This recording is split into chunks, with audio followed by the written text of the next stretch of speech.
السلام عليكم ورحمة الله وبركاته.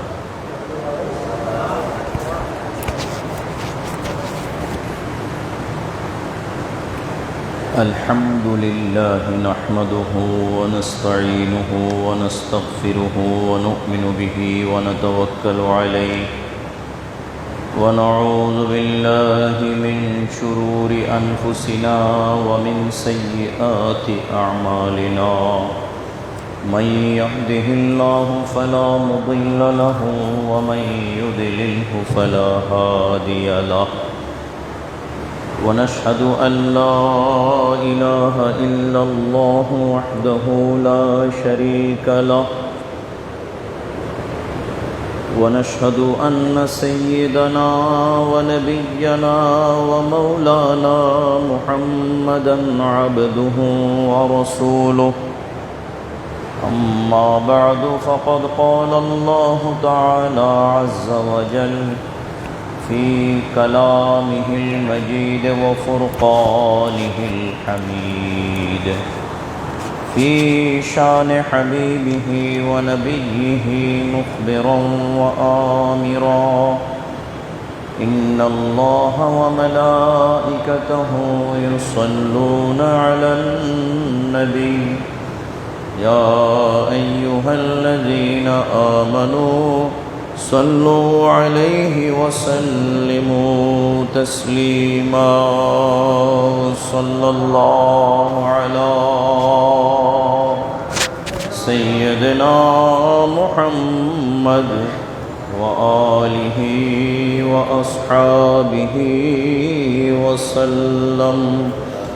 صلى الله على سيدنا محمد وآله وأصحابه وسلم. بلغ العلا بكماله كشف الدجى بجماله حسنت جميع خصاله. صلوا عليه وآله. بلغ العلا كشف الدجى بجماله حسنت جميع خصاله. صلوا عليه وآله. إن الطيار ريح الصباح يوما إلى أرض الحرم. بلغ سلامي روضة فيها النبي المحترم. بلغ العلا كشف الدجى بجماله حسنت جميع خصاله. صلوا عليه. أكبادنا مجروحة من صيف هجر المصطفى. طوبى لأهل بلدة فيها النبي المحتشم. بلغ العلا كشف الدجى بجماله حسنت جميع خصاله. صلوا عليه وآله. أما بعد. মুআজ্জাজ মুহতারাম অত্র জামে মসজিদের মুসল্লিগণ, আল্লাহ রাব্বুল আলামিনের দরবারে অসংখ্য শুকর আদায় করছি। আল্লাহর প্রিয় হাবিব, আমাদের প্রিয় নবীজি সরকারে দো আলম নূরে মুজস্সম रसूल खुदा हबीब किबरिया सय्यदुना व नबीयुना व मौलाना मुहम्मदुर रसूलुल्लाह सल्लल्लाहु अलैहि वसल्लम दरबारे অগণিত দরুদ ও সালাম আরজ করছি। আল্লাহ তাআলা আমাদের সকলকে তার দরবার শরীফে কবুল করুন, বলুন আমিন।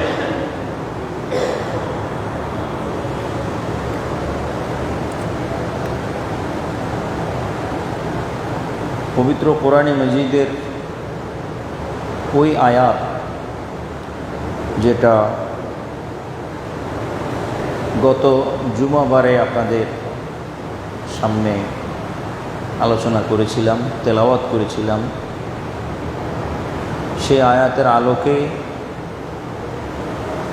এবং গত জুমার মধ্যে আলোচিত বিষয়ের বাকি যে বিষয়গুলো আলোচনা করতে পারি নাই সেগুলোকে কেন্দ্র করে আজকে আপনাদের সামনে সংক্ষেপ কিছু নসিহত রাখতে যাচ্ছি। কোরআনে মজিদের সূরা হাশরের আয়াত নম্বর 8 আল্লাহ রাব্বুল আলামিন ইরশাদ করেন, বিসমিল্লাহির রহমানির রহিম, ওয়ামা আতাকুমুর রাসূলু ফাখুযুহু ওয়ামা নাহাকুম আনহু ফান্তাহু ওয়াত্তাকুল্লাহা ইন্নাল্লাহা শাদীদুল ইকাব। সাদাকাল্লাহু মাওলানাল আযীম ওয়া সাদাকা রাসূলুহুন নবিয়্যুল কারীম। আল্লাহ তাআলা ইরশাদ করেছেন, এবং তোমাদের রসূল তোমাদের জন্য যা নিয়ে এসেছেন তা তোমরা গ্রহণ করো, মজবুতভাবে আমল করো। ওয়ামা নাহাকুম আনহু ফান্তাহু, এবং যে বিষয়ে রসূল তোমাদেরকে নিষেধ করেছেন করার জন্য সেই বিষয়ে তোমরা বর্জন করো এবং করা থেকে তোমরা বাঁচো। ওয়াত্তাকুল্লাহ, আল্লাহকে ভয় করো। ইন্নাল্লাহা শাদীদুল ইকাব, জেনে রাখো আল্লাহ তাআলা কঠিন প্রতিশোধ গ্রহণকারী, কঠিন শাস্তি দানকারী। এই বিষয়ের উপরে যে তোমরা আল্লাহর রসূল তোমাদের কাছে যা নিয়ে এসেছেন তার উপরে তোমরা আমল করো, তাকে ধরো, এবং যা তিনি নিষেধ করেছেন তাকে তোমরা বর্জন করো, তা তোমরা করা থেকে বিরত থাকো। এই বিষয়ের উপরে হুজুর আকরাম সাল্লাল্লাহু আলাইহি ওয়াসাল্লামের একটা হাদিস, যেটা হজরতে ইমাম দাইলামি তার মুসনাদ আল ফিরদাউসের মধ্যে তাখরিজ করেছিলেন। এই হাদিসটা আপনাদের সামনে সংক্ষেপ আলোচনা গত শুক্রবারে জুমাবারে করেছিলাম, এবং হাদিসটা ছিল এরকম যে সিত্তাতু আশিয়া তুহবিতুল আমাল, 6টা বিষয় এমন যেটা মানুষের আমলকে নষ্ট করে। তোর মধ্যে প্রথম যেটা আপনাদের গত জুমাবারে আপনাদের সামনে বিস্তারিতভাবে আলোকপাত হয়েছিল সেটা হচ্ছে আল ইশতিগালু বিউয়ুবিল খালক, সৃষ্টি জগতের অথবা সৃষ্টি জগতের নয়, সৃষ্টির, আল্লাহর সৃষ্টির দোষ ত্রুটি তালাশ করে নিজের সময়কে ব্যয় করা। আল ইশতিগালু বিউয়ুবিল খালক, সৃষ্টির দোষ তালাশে নিজে ব্যস্ত হওয়া। এটা যিনি ব্যস্ত হবেন আরেকজনের দোষ তালাশে, তার আমল নষ্ট হবে এই কাজের দ্বারা। কেন তিনি সৃষ্টির দোষের পিছনে ব্যস্ত হলেন? এই জন্য নিজের সম্পদ, নিজের আমল নষ্ট হবে। 2 বলেছিলাম কাসওয়াতুল কুলুব, মানুষের এমন কিছু বদ অভ্যাস রয়েছে যেগুলো মানুষের মধ্যে যদি থেকে যায়, যে বদ অভ্যাসগুলো যদি মানুষ দিনের পর দিন নিজের মধ্যে লালন করে, এমনকি সারা জীবন নিজের ভিতরে যদি লালন করে যত্ন করে রাখে বদ অভ্যাসগুলা, তাহলে অন্তর শক্ত হয়ে যায় আর এই অন্তর শক্ত হওয়ার মাধ্যমে বা অন্তর শক্ত হওয়ার দ্বারায় আমল বরবাদ হয়, আমল নষ্ট হয়। তো যে সমস্ত বিষয়ে হৃদয়কে শক্ত করে, যে সমস্ত বদভ্যাস অন্তরকে কঠিন করে, খুব বেশি প্রণিধানযোগ্য বিষয় চারটি, এটাও আপনাদের গত শুক্রবার আলোচনা করেছিলাম যে কাসওয়াতুল কুলুবে মিন আরবাআতে আশিয়া, চারটে বিষয়ের কারণে অন্তর শক্ত হয়। কখন? ইজা যা ওয়াজাত কদরাল হাজাতে, যখন এই চারটি বিষয়ে মানুষের প্রয়োজনের তুলনায় মানুষের নিকটে বেশি হয়। প্রয়োজনের থেকে, চাহিদার থেকে ওই চারটা বিষয় যদি মানুষের নিকটে বেশি হয়ে যায় তাহলে মানুষের হৃদয় কঠিন হয়ে যাবে, শক্ত হয়ে যাবে। কি কি? আল আকলু, খানা, বেশি খেলে অন্তর কঠিন হবে। ওয়ান নাওমু, মানে হচ্ছে কি? কাসরাতুল আকল, অধিক খানা, কাসরাতুল নওম, বেশি ঘুম। প্রয়োজনের তুলনায় একজন মানুষের নিকটে তার শরীর মেশিন ঠিক থাকার জন্যে কতক্ষণ ঘুম যাওয়া জরুরি as per anatomy, as per আপনার ডক্টরদের কনসার্ন অনুযায়ী, কনসালটেন্ট যারা, তারা যে পরামর্শ দেয় যে আপনি দৈনিক কমপক্ষে মিনিমাম এত ঘন্টা ঘুমাইতে হবে, সেটা কত? 6 ঘন্টা। সেটা ব্যক্তির শরীর অনুযায়ী, কোনো ব্যক্তির এটা ম্যাক্সিমাম 8 ঘন্টা, যেটা এটা ম্যাক্সিমাম, কিন্তু মিনিমাম 6 আওয়ার একজন মানুষ যদি ঘুমান তাহলে তার শরীরটাকে বাকি সময় জাগ্রত থেকে পরিচালনা করার জন্য 6 ঘন্টা ঘুম তার জন্যে সাফিসিয়েন্ট হবে, ইনাফ হবে, যথেষ্ট হবে। তো যে ব্যক্তির নিকটে 6 ঘন্টা ঘুম যাওয়ার দ্বারায় যদি তার ইনাফ অথবা সাফিসিয়েন্ট হয়ে যায় তার বাকি সময় জেগে থাকার জন্যে, তো তার জন্যে 6 ঘন্টার অতিরিক্ত ঘুমানোটা ক্ষতি। কি ক্ষতি? কাসওয়াতুল কুলুব হবে, তার হৃদয় শক্ত হয়ে যাবে, কঠিন হয়ে যাবে। অনেকে ঘুমায়, বেতাহাসা ঘুমায়, ঘুমের দরকার নাই, তারপরও ঘুমিয়ে আছেন। তার ভিতরে মানে অলসতা কাজ করবে, লেজিনেস কাজ করবে তার ভিতরে, ধীরে ধীরে লেজি হয়ে যাবে, অলস হয়ে যাবে। তার দ্বারায় যে জমিনে চাষাবাদ করা অথবা কোনো একটা কাজ করা, যে কাজ দ্বারায়, যে কাজের মধ্যে আউটপুট আছে, যে কাজের রেজাল্ট আছে, এই জাতীয় কাজ তার দ্বারায় আশা করা যাইতে পারে না, সম্ভব নয়। অলস মানুষ। একটা কথা বলা হয়, অলস মস্তিষ্ক শয়তানের কারখানা। তাইলে অতিরিক্ত ঘুমের সাথে শয়তানি বিষয়ের সাথে সম্পৃক্ততা আছে, যেহেতু এর মধ্যে অলসতা আছে। 3 আল কালাম, মানে কাসরাতুল কালাম, বেশি কথা বলা। বেশি কথা যিনি বলেন তার যে দেশ, তার যে আভ্যন্তরীণ দেশ, সেই দেশের আমি বলবো বর্ডার নাই। এটা এমন একটা দেশ যে দেশের বর্ডার নাই, বর্ডারলেস কান্ট্রি। তো বর্ডারলেস কান্ট্রি যেগুলা, যে দেশের বর্ডার মজবুত নয়, সেই দেশ তো সুরক্ষিত নয়। সেই দেশের মধ্যে অবৈধ মানুষ বা অবৈধ মালামাল আদান প্রদান হওয়া, এদিক সেদিক হওয়া, এটা একদম স্বাভাবিক। যেমন মুখের মধ্যে জিহ্বা এবং মুখ খোলা, জিহ্বা বাহিরে, কথা বললে তো জিহ্বা বাহির হবে আর মুখ খোলা থাকবে, তাহলে মুখের ভিতর দিয়ে কলবের মধ্যে, কলবের যে সমস্ত দুশ্মন আছে, হৃদয়ের যে সমস্ত শত্রু আছে, তারা আসা যাওয়া করাটা একদম সহজ। আর তো কোনো রাস্তা নাই, যাবে কোনখান দিয়ে? মুখ দিয়ে অথবা সদর দরজা যদি সম্পূর্ণ উন্মুক্ত থাকে তাহলে কানের মতো ছিদ্র দিয়ে অথবা নাকের মতো ছিদ্র দিয়ে যাওয়ার তো কোনো দরকার নাই। কানের ছিদ্র খুব ছোট, নাকের ছিদ্র, নাকের ফুটা অত্যন্ত ছোট, কিন্তু মুখের দরজাটা খুবই খোলা বড়। তো মুখের দরজা যেটা সদর দরজা, এটা যদি অত্যন্ত কি থাকে, উন্মুক্ত থাকে, তাহলে সেখান দিয়ে না গিয়ে কোনো সরু রাস্তা তো ব্যবহার করার দরকার নাই।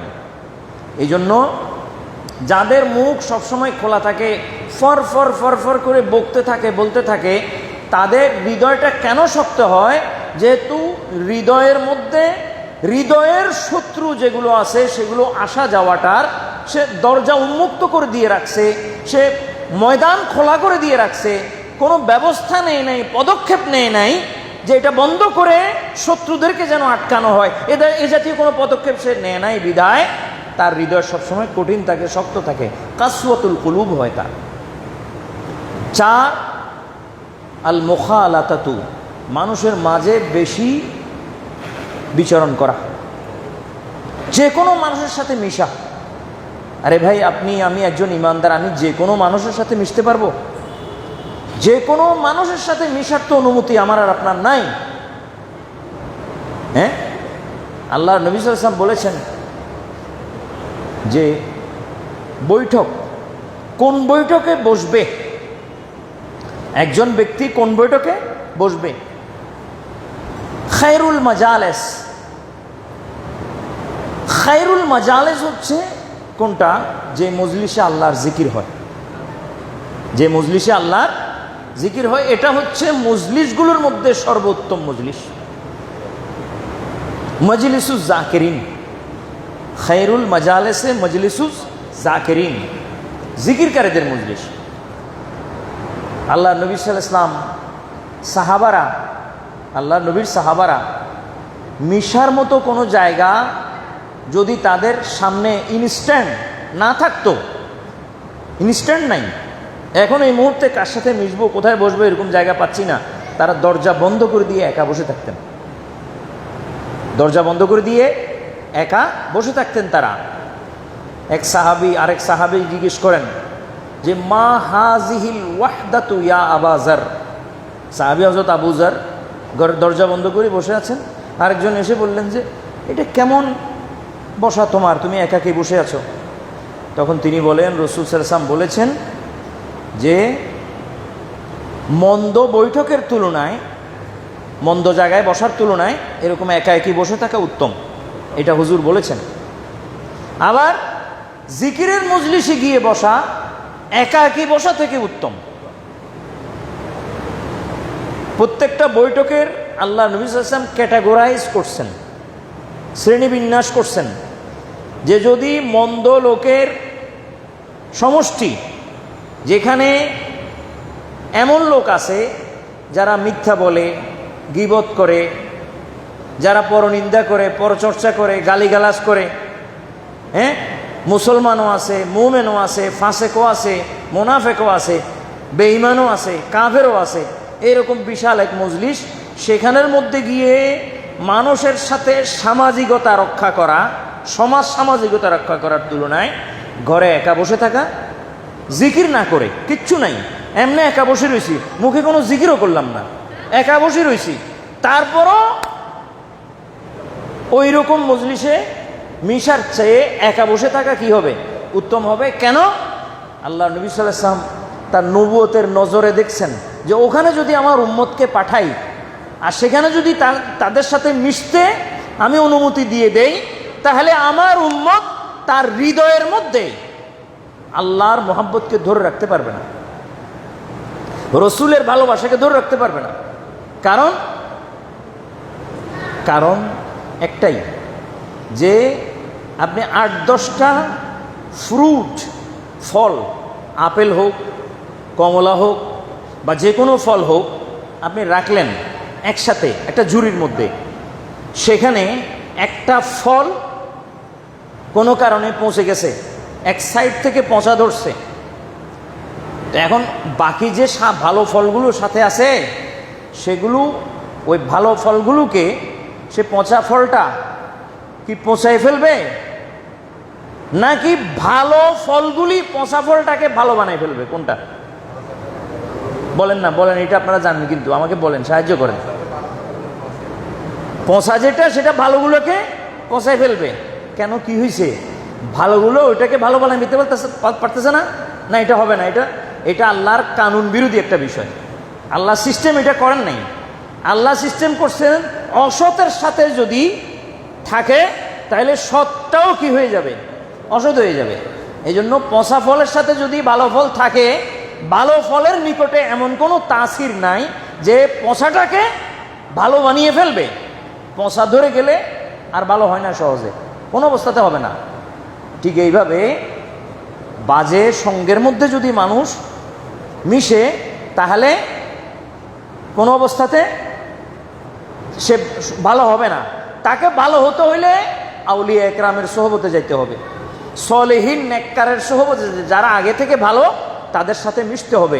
তবে সে পচা লোকটা অথবা মন্দ চরিত্রের লোকটা ওদের তাসিরে ধীরে ধীরে সুস্থ হয়ে উঠবে, ভালো হয়ে উঠবে। এই জন্য আল্লাহ নবী সাল্লাল্লাহু আলাইহি ওয়াসাল্লাম বলেছেন যে আল ওয়াহদাতু খায়রুম মিনাল জালিসি সুএ, মন্দ বৈঠকের মধ্যে গিয়ে বসার তুলনায় একা ঘরে বসে থাকা কি হবে? উত্তম হবে। ওয়াল মুখালাতাতু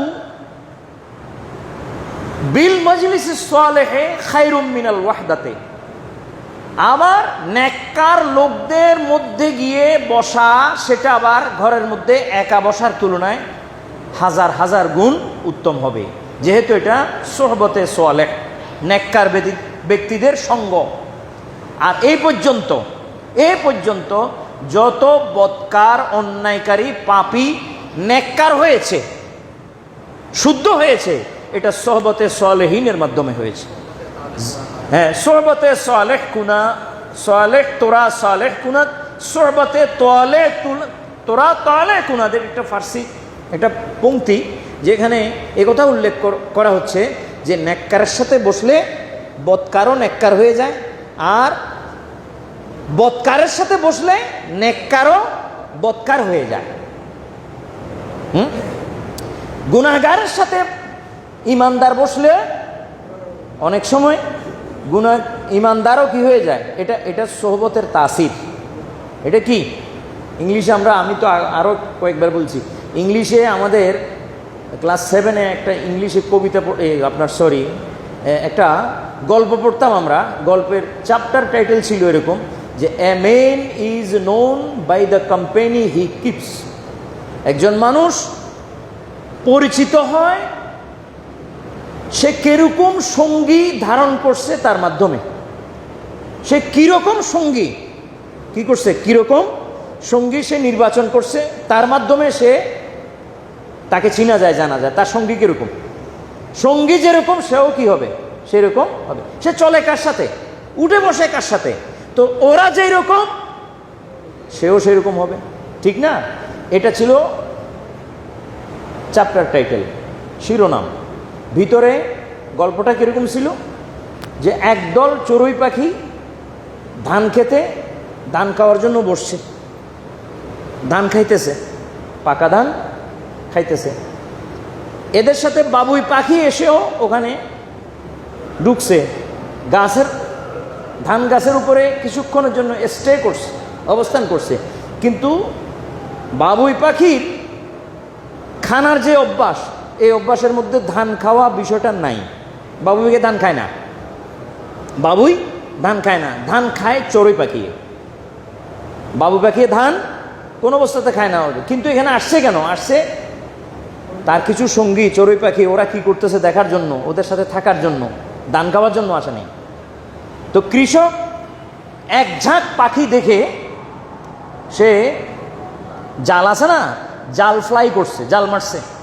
জালটা একদম গোল হয়ে সমস্ত পাখির উপরে পড়ছে এবং সমস্ত পাখি একসাথে জালের নিচে অ্যারেস্ট হয়েছে। এর মধ্যে বাবুই পাখিও আছে। তো বাবুই পাখি কৃষককে বলতেছে, ফার্মারকে বলতেছে যে আপনি তো জানেন আমার ধর্মের মধ্যে, অভ্যাসের মধ্যে ধান খাওয়া নাই, আমি তো ধান খাই না, একটা দানও আপনার এখান থেকে খাইনি, আমাকে ছেড়ে দেন, আমার কেন অ্যারেস্ট করছেন? বলে না, তোমাকে ছাড়বো না, এই জন্যে তুমি তো ধান খাও না, এটা আমি জানি, বা সবাই জানে, গোটা দুনিয়া জানে, কিন্তু তুমি এদের সাথে কেন, এখানে কি করো? ঠিক না? একজন মানুষ রাস্তায় পড়ে মারা গেছে, 2-4-10 জন এখানে একসাথে হইতেছে, আসতেছে, 100 জন হয়ে যেতেছে।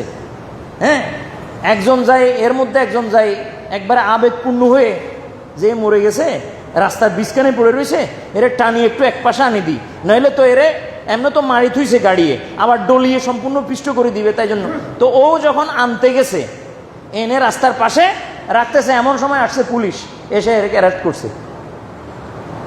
কি ব্যাপার, আমার অ্যারেস্ট করেন কেন? আমি তো উপকার না করতেছি, এরে পিষে দিবি, মেরে দিবে, মেরে তো দিছে, পিষে দিবে, ডলে দিবে, এই জন্য আমি অ্যাকসেপ্ট করি। কয় যে না, এ মারার সাথে তুমি যুক্ত আছো, নইলে তুমি এখানে আসলে কেন? নিয়ে গেছে। এই কি মারছে? এখন এটা কাকে কে বুঝাবে? কথা বুঝেন নেই তো? জায়গায় যখন থাকবেন, স্পটে যখন থাকবেন, তখন কিছু না কিছু আসর, ঘটনার আসর আপনার উপরে, আপনি সংশ্লিষ্ট না থাকলেও আপনার কাঁধে চলে আসবে, দায়িত্ব জিম্মাদারি হিসেবে। এই জন্য এই সমস্ত জায়গায় না যাওয়াই ভালো। অ্যারেস্টও কেন হবো, আবার উপকার করতেও কেন যাব? দরকার কি আছে? যাদের কাজ তারা করবে, এটা আমার কাজ ন। এইরকম একটা বিষয় দাঁড়ায়। ঠিক এরকম বাবুই পাখি চড়ুই পাখির সাথে কেন ছিল, এই জন্য ধরছে ফার্মারে। ফার্মার বলে যে আমিও জানি তুমি ধান খাও না, কিন্তু তুমি এখানে করোটা কি, এখানে আসলে কেন? এটা হলো সঙ্গ। সৎসঙ্গে স্বর্গবাস, অসৎসঙ্গে বিনাশ বা সর্বনাশ, যা বলে। আর যদি কোনো চোরও, যদি কোনো চোর মসজিদের মধ্যে হোক বা কোথাও হোক, জুতা চুরি করতে আসছে বা অন্য কোনো বাসায় গিয়ে চুরি করতে, সে যদি কৌশল করে ভালো মানুষের সাথে মিশে যায়, একে ধরতে পারবে না, আর কেউ ধরতে পারবে না। মসজিদের মধ্যে একদল লোক জিকির করতেছে, জুতা চুরি করতে আসি বা যে কোনো কিছু করতে আসি, অন্যায় করতে আসি, অপরাধ করতে আসি, কোনো কারণে তাদের ভিতরে ডুবি বসে গেছে কৌশল করে।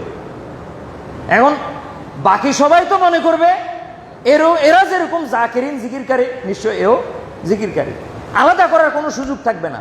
এটা কি? এটাও সোহবতের কারণে, তাকে জিকিরকারীদের মজলিসের মধ্যে সামিল হওয়ার কারণে আল্লাহ তাআলা তাকে সাময়িকভাবে,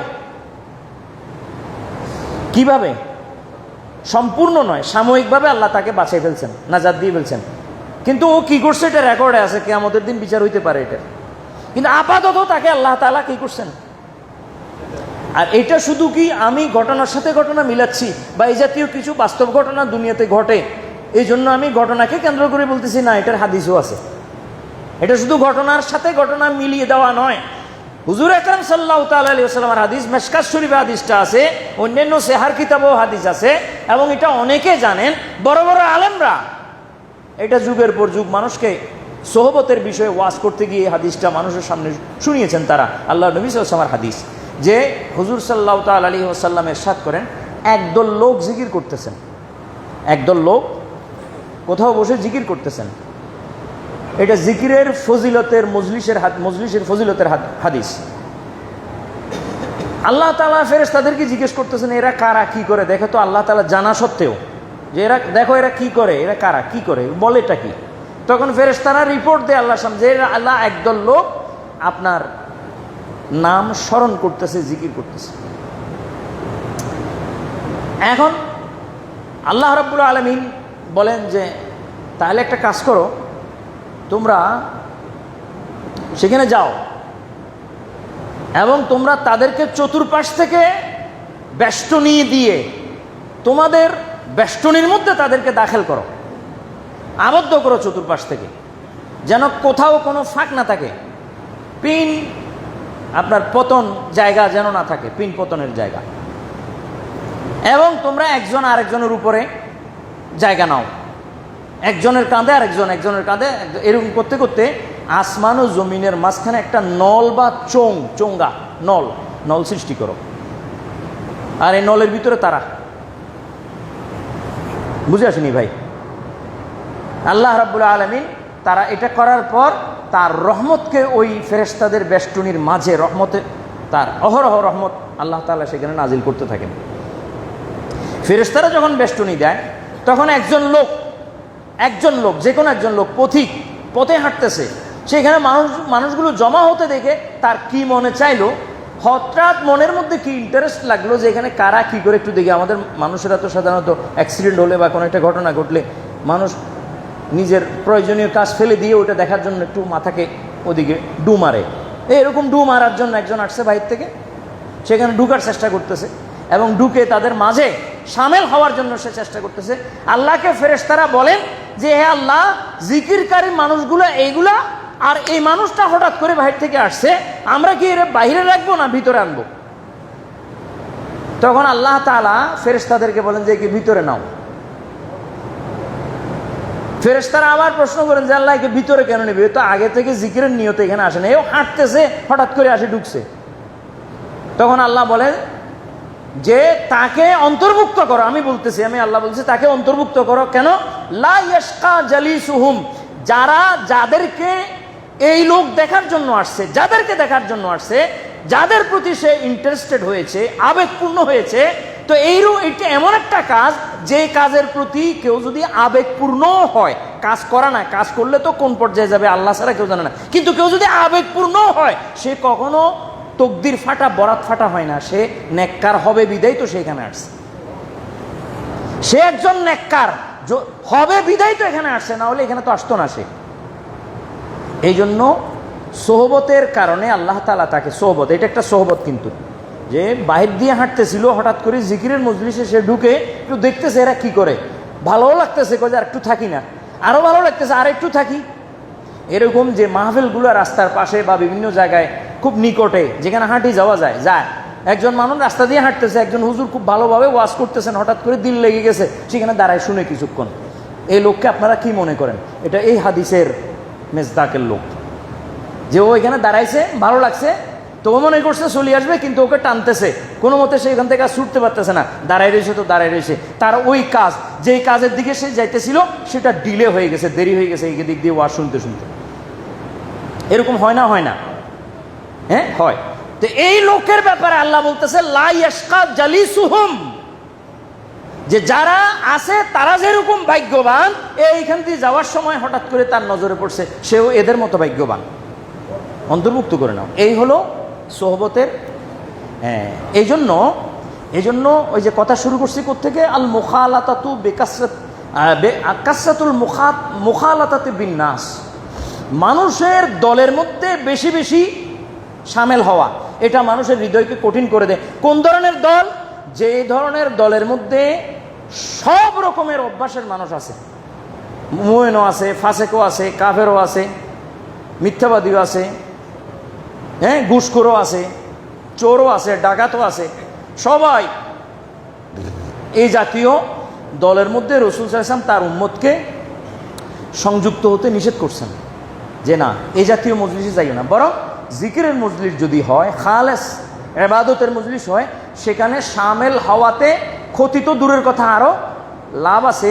যে লা ইয়াশকা জালিসুহুম, যে নেককার লোকদের সাথে যারা যুক্ত হয় তারা কখনো দুর্ভাগা বা হতভাগ্য হয় না। তো এই চারটা বিষয় হৃদয়কে শক্ত করে, কঠিন করে, এগুলো থেকে হেফাজত হওয়া, নিজেকে হেফাজত করা। আবার বলতেছি, কাসরাতুল আকল, বেশি খাওয়া, কাসরাতুল নওম, বেশি ঘুমানো, কাসরাতুল কালাম, অধিক কথা বলা, কাসরাতুল মুখালাতা, অধিক মানুষের মাঝে মিশা, জনসভা, মানুষের হুজুম, এর মধ্যে বেশি মিশার তুলনায় একা বসে থাকা কি উত্তম। এরপর হুব্বুদ দুনিয়া, দুনিয়ার প্রতি ভালোবাসা, রগবত। হ্যাঁ, দুনিয়ার প্রতি রগবতের দ্বারায়, ভালোবাসার দ্বারায় মানুষের দিল কি হয়ে যায়? শক্ত হয়ে যায় এবং আমল বরবাদ হয়ে যায়। আল্লাহ রাব্বুল আলামিন বলেন, ইন্নাল্লাযীনা লা ইয়ারজুনা লিকাআনা ওয়া রাদু বিল হায়াতিদ দুনিয়া ওয়াতমাআন্নু বিহা ওয়াল্লাযীনা হুম আন আয়াতিনা গাফিলুন। কোরআনে মাজিদ এই জাতীয় লোককে আল্লাহ পছন্দ করেন নাই। কারা? যারা ইন্নাল্লাযীনা লা ইয়ারজুনা লিকা, এদের ব্যাপারে আল্লাহ বলছেন যে আসলে যারা দুনিয়ায় থাকতে চায়, দুনিয়া থেকে মরতে চায় না, অনেকে মরতে চায় না, মারা যাওয়াকে দোয়া করার জন্য বলে, হুজুর দোয়া করেন জীবনেও যেন আমি না মরি, আমি যেন জিন্দিগিতেও মারা না যাই। তো তো যেই হুজুর দোয়া করবে সেই হুজুর তো মরে যাবে, তো আরেকজনের জন্য কি দোয়া করবে সে? হ্যাঁ, বরং ইমানদার বলবে আল্লাহ তুমি আমাকে যত তাড়াতাড়ি নিয়ে যাও, আমি মনে করি ভালো হবে, এবার তোমার মর্জি। হযরত আমাকে যদি বলেন মুখস্থ কথা বলেননি কোনো, কেউ বলছে হযরত ইমাম বুখারী বলছেন, ইমাম বুখারী বলে যে ইন দাকাত আলাইয়াল আরদু ফাকবিজনি, হে আল্লাহ জমিন আমার উপর ছোট হয়ে আসছে, কোনো জায়গায় আমি দাঁড়াইতে পারতেছি না, আমাকে উঠাই নাও। তাহলে ইমাম বুখারী থেকে তো আমার আর কেউ বুজুর্গ নয়, এত বড় বুজুর্গ তো কেউ হইতে পারে না যে উনি বলতেছেন যে উঠাই নাও আমাকে। তো ইমানদার সবসময় এখান থেকে চলে যেতে চাইবে, কারণ আদ দুনিয়া সিজনুল মুমিন, মুমিনের জন্য দুনিয়াটা হচ্ছে জেলখানা। উর্দুতে একটা কথা হয় এরকম, কौन कहता है कि मोमिन मर गए वो कैद से छूटे अपने घर गए। কে বলে মোমেন মারা গেছে? মোমেন মারা যায় নাই, সে কয়েদ থেকে ছুটে গেছে, নিজের ঘরে চলে গেছে। कौन कहता है मोमिन मर गए, কে বলে মোমেন মারা গেছে? ও कैद से छूटे अपने घर गए, সে কয়েদ থেকে ছুটে গেছে এবং নিজের ঘরে চলে গেছে। দুনিয়াটা মোমেনের জন্য এই দাকাত আলাইয়াল আরদু, এটা একটা খুব সংকীর্ণ জায়গা। হ্যাঁ, এটা কাফের, ফাসেক, মুরতাদ, এদের জন্য এটা বিস্তীর্ণ জমিন, যেখানে যায় সে সেখানে সফলতা অর্জন করে, থাকতে মনে চায়। তো এখন কেউ যদি মরতে মনে না চায়, বুঝবেন সে দুনিয়াদার। আল্লাহ বলতেছেন ওয়াল্লাযীনা ইন্নাল্লাযীনা লা ইয়ারজুনা লিকাআনা, যে আমার যারা আমার সাক্ষাৎ চায় না, আমার সাথে দেখা করতে চায় না। কেমন? আল্লাহর সাথে দেখা করতে যে চায় না, এবং কেন চায় না? ওয়ারাদু বিল হায়াতিদ দুনিয়া ওয়াতমাআন্নু বিহা, সে দুনিয়ার হায়াতি জিন্দেগি নিয়ে সে রাজি থাকে, সন্তুষ্ট থাকে যে আমি আরো বাঁচতে পারলে ভালো, এবং এর উপরে তার ইতমিনানে কলব আছে, ওয়াতমাআন্নু বিহা, তার হৃদয় এই ক্ষেত্রে প্রশান্ত আছে যে আমি বেঁচে থাকলে ভালো।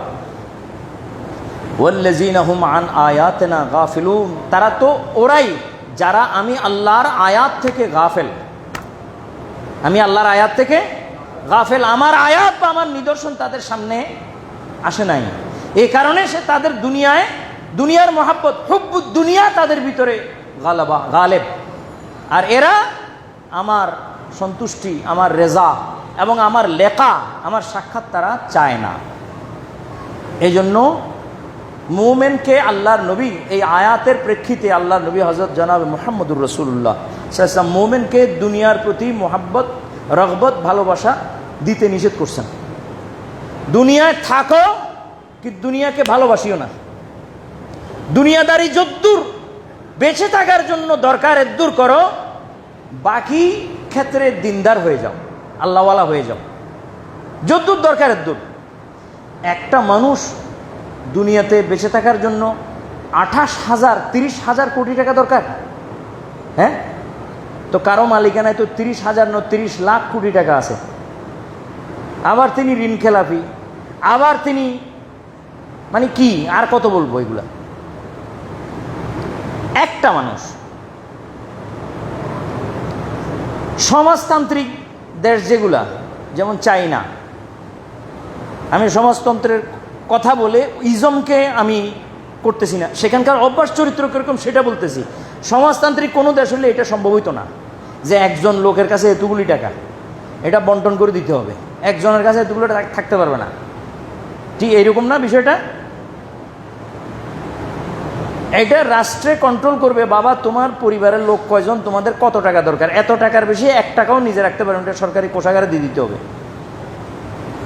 আমি কোনো ইজমের ভালো খারাপ বলতেছি না, যে সেখানে যেটা চলতেছে অভ্যাস যেটা, এটা বলতেছি। আর আমাদের সাথে তারতম্য করতেছি, আমাদের বা অন্য কোনো জায়গায় এত কোনো 1000 কোটি টাকা কারো কাছে তার দোষের বিষয় নয়, যদি তিনি ট্যাক্স আদায় করেন, যদি তিনি জাকাত আদায় করেন, যদি তিনি হক আদায় করেন, তার কাছে আল্লাহ তাআলা চাইলে বাড়ার পর বাড়তে পারে, সমস্যা নাই। এই জন্য ভাবতে পারে যে সেখান থেকে জাকাতও আদায় হচ্ছে, সেখান থেকে ট্যাক্সও আদায় হচ্ছে, সেখান থেকে সবকিছু আদায় হচ্ছে। আদায় হলে যারটা তার কাছে চলে যাচ্ছে, ওরটা ওর কাছে থেকে যাচ্ছে, ক্ষতি কোথায়? যারটা তার কাছে চলে যাচ্ছে ওর মাল থেকে, ওরটা ওর কাছে থেকে যাচ্ছে, ক্ষতি কোথায়? কিন্তু যদি কোনো টাকা থেকে ট্যাক্স আদায় না হয়, কোনো টাকা যদি জুলুমের মাধ্যমে আদায় হয়, কোনো টাকার যদি কর ফাঁকি হয়, কোনো টাকার যদি সাদা না হয় কালা হয়, তাহলে সেটা 70 লাখ কোটি টাকা তার ভিতরে থাকায় কি ফায়দা আছে? ঠিক না? সেরকম হলে তো গরিব গরিব হতে থাকবে, ধনী ধনী হতে থাকবে। এটা তো শাসন নয়, এটা শোষণ।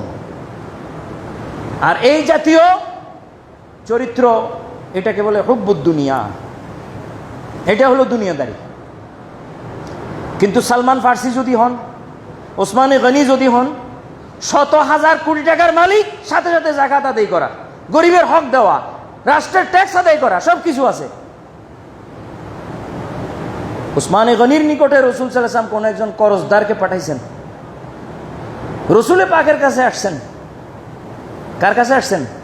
রসুল পাকের কাছে। হুজুর, আমার সামান্য কিছু করজ আছে, এই করজগুলো আমাকে প্রতিদিন মানে যে পাবে সে বিরক্ত করে। হুজুর, আমার যদি কিছু দিতেন তাহলে আমি করজটা আদায় করি, আমি মুক্ত হইতে পারতাম। হুজুর বলেন যে ওসমানের কাছে যাও, আমার সালাম বলো, আর তুমি কি উদ্দেশ্যে আসছো সেটাও জানাও। বলছো আমি পাঠাইছি, বলবে আমি পাঠাইছি। গেলেন তিনি, গিয়ে সন্ধ্যার পরে গেছেন, তো রাত হয়ে গেছে, সন্ধ্যার পরে।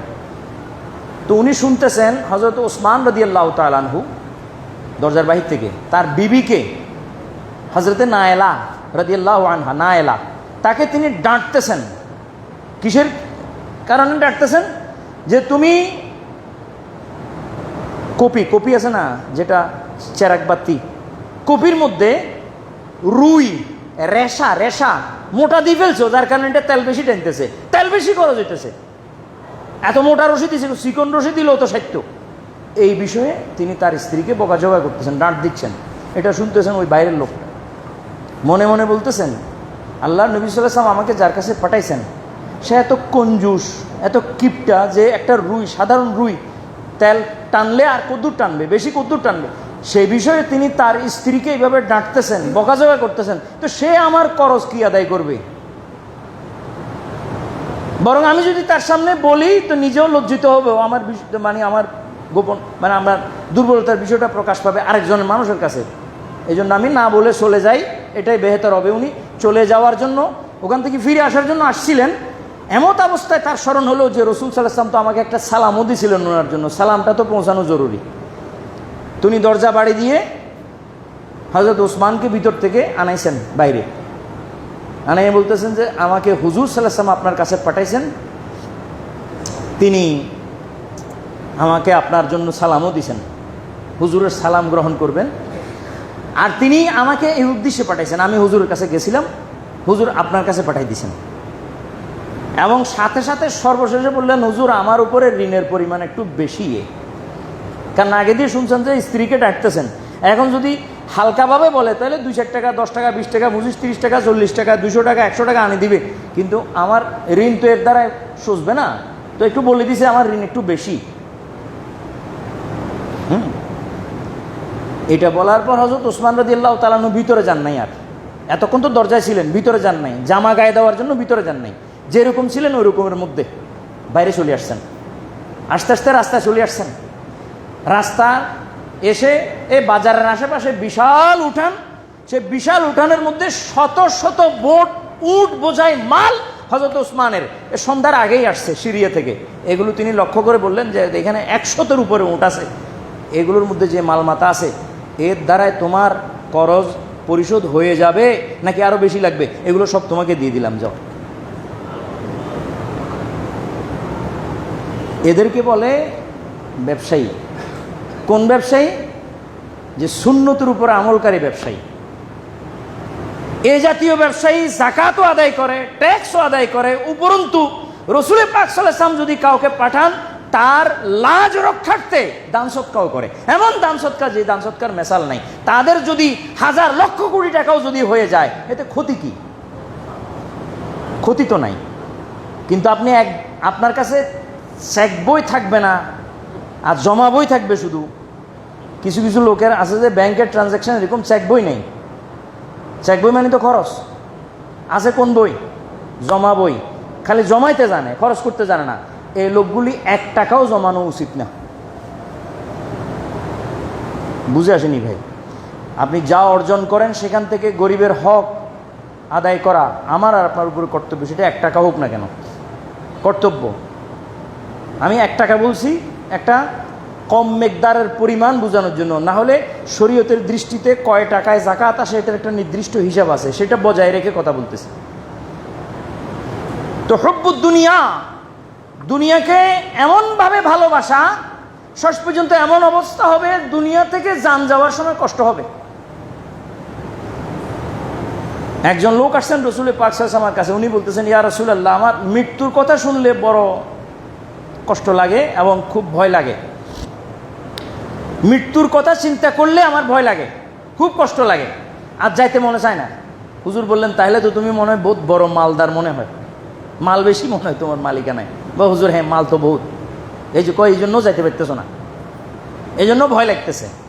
কারণ তোমার মালগুলো এখানে থেকে যাবে আর তুমি ওই পারে চলে যাইবা, এটা তোমার কাছে খারাপ লাগার কথা, স্বাভাবিক। তো এক কাজ করো, তুমি যেখানে যাইবা সেখানে তোমার মালগুলো আগে পাঠাই দাও, এগুলো আল্লাহর রাস্তায় দান করে দাও, এগুলো আগে ওখানে যাই থাকবে, তো সেগুলো তোমাকে ওখান থেকে টান মারবে, আসানে চলে যেতে পারবা, আর ভয় লাগবে না তোমার কাছে। মাল তোমাকে ওদিক থেকে টান নিয়ে যাবে। এখন তো কেউ তোমাকে ঠেলিয়েও কবরে ঢুকাইতে পারতেছে না, তখন তোমার মাল তোমাকে টান দিয়ে কবরে নিয়ে যাবে, আর গাড়িও লাগবে না, কোনো গাড়ি লাগবে না তোমার জন্য, এমনি চলে যেতে পারবে। হুজুরের পরামর্শ কত সুন্দর।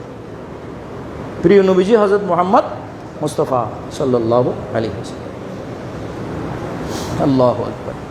যালিকা বিআন্নাহু মুস্তাহাব্বুল হায়াতাদ দুনিয়া আলাল আখিরাহ ওয়া আন্নাল্লাহা লা ইয়াহদি কওমাল কাফিরিন। সূরা নাহল আয়াত নম্বর 107, 107। যালিকা বিআন্নাহু মুস্তাহাব্বুল হায়াতাদ দুনিয়া, তাদের যে এই অবস্থা, কেন? যে তারা দুনিয়ার হায়াতকে মোহাব্বত করে। কিসের তুলনায়? আলাল আখিরাতে, আখিরাতের তুলনায়। যে ইমানদার নিজেকে ইমানদার দাবি করে এবং মনে করে, অথচ আখিরাতের তুলনায় দুনিয়ার মোহাব্বত বেশি, তাদের জন্য এই কথা যে এদেরকে আল্লাহ কি বলছেন? ওয়া আন্নাল্লাহা লা ইয়াহদিল কওমাল কাফিরিন। তারা এক ধরনের কাফের, তারা এক ধরনের কি? কাফের কওমকে আল্লাহ তাআলা হেদায়েত দান করেন না। তো হুব্বুদ দুনিয়া এইটা 3 নম্বরের। 4 নম্বর কিল্লাতুল হায়া। কিল্লাতুল হায়া, হায়া যদি কম হয় বা কমে যায়, কারো ভিতরে হায়া লজ্জা যদি কমে যায়, তাহলে আমল বরবাদ হবে। নামাজ, রোজা, হজ, যাকাত করা আমল, যে আমলগুলো করতে করতে আমি জমা করছি আমল নামায়, এগুলো কি হবে? বরবাদ হবে। হায়া না থাকলে, লজ্জাশীলতা, ইন্নাল হায়া মিনাল ঈমান, হায়া হচ্ছে ঈমানের একটা অত্যন্ত গুরুত্বপূর্ণ জায়গার অংশ। হায়া, হযরত লোকমান হাকিম তার ছেলেকে যখন নসিহত করছেন, সে এর মধ্যে হায়ার কথা বলছেন না, হায়ার কথা বলছেন। কেমন বলছেন? যে আলা লা হায়া লা ঈমানা লিমান লা হায়া লাহু, তার ঈমান পরিপূর্ণ নয় যার ভিতরে কি নাই? হায়া নাই, শরম নাই, লজ্জাশীলতা নাই। হযরত ওসমান রাদিয়াল্লাহু তাআলা বলা আছে, মানে এগুলো এক একটা ছোট ছোট উদাহরণ। উদাহরণের এই জগৎ তো বিশাল জগৎ, কয়টা উদাহরণ দেব?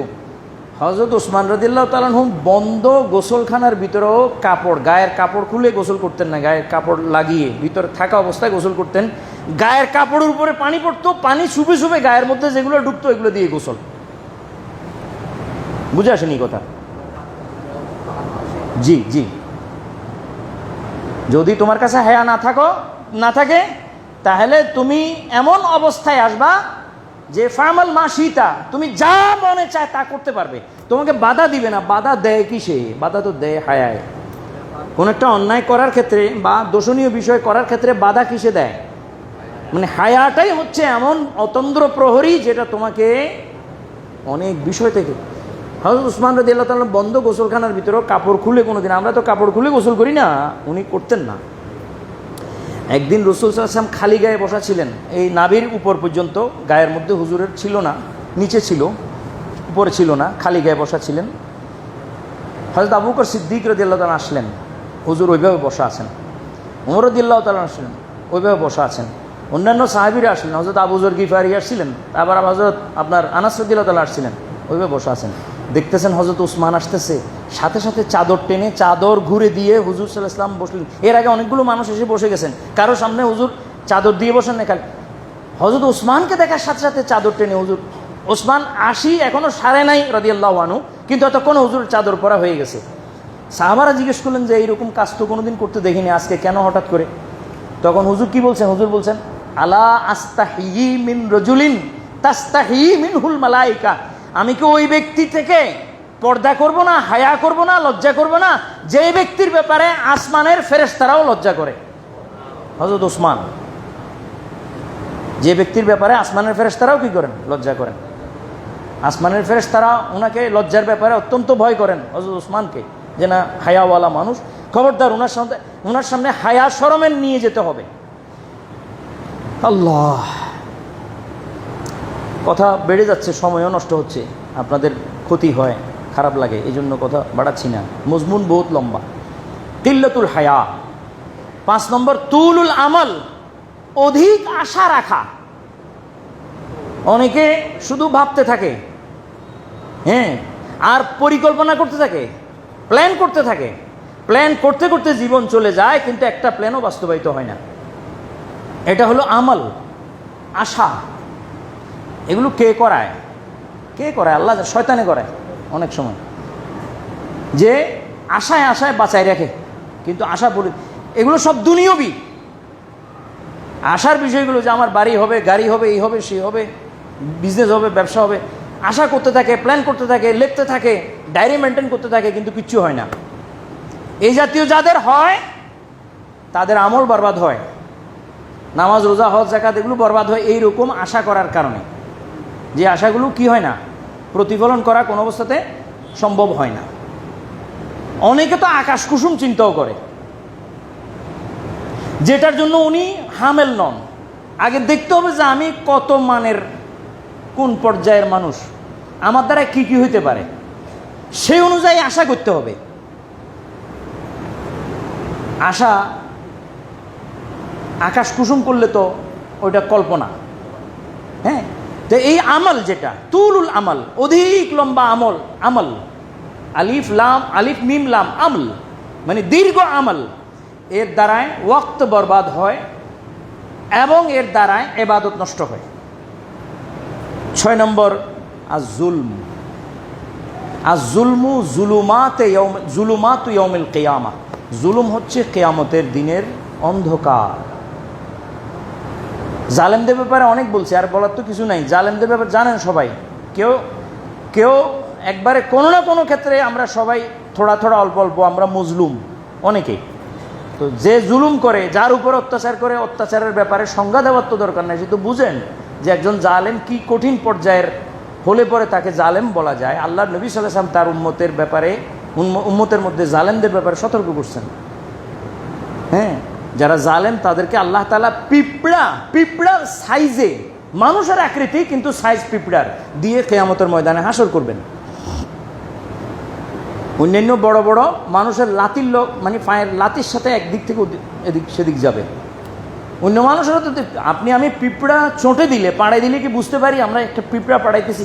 পিঁপড়াদের তো কিয়ামত হয়ে যায়, কিন্তু আমাদের কি হয়? আমাদের তো কিছু লাগে না। এইরকম জালেম যারা দুনিয়াতে যারা জুলুম করছে, তাদের হাসরের এই অবস্থা হবে যে তাদেরকে ইউহশারুল ফুজ্জারু, ইউহশারু জালেম, ইউহশারুল ফুজ্জারু ইয়াউমাল কিয়ামতে আমসালা জাররা পরিমাণ তাদেরকে দেহ দিয়ে, আকৃতি দিয়ে তাদেরকে আল্লাহ তাআলা কিয়ামতের ময়দানে তুলবেন এবং তাদের জুলুমের মজা আল্লাহ তাআলা চাখাবেন। আল্লাহ তাআলা আমাদের সকলকে হেদায়েত নসিব করুন। আমাদের সকলকে আল্লাহ তাআলা হুজুর আকরাম সাল্লাল্লাহু তাআলা ইসলামের সুন্নতের উপর আমল পেরা এবং পাবন্দ হওয়ার তৌফিক আল্লাহ নসিব করুন। ওমা তৌফিক ইল্লা বিল্লাহ। ওয়াসসালাম।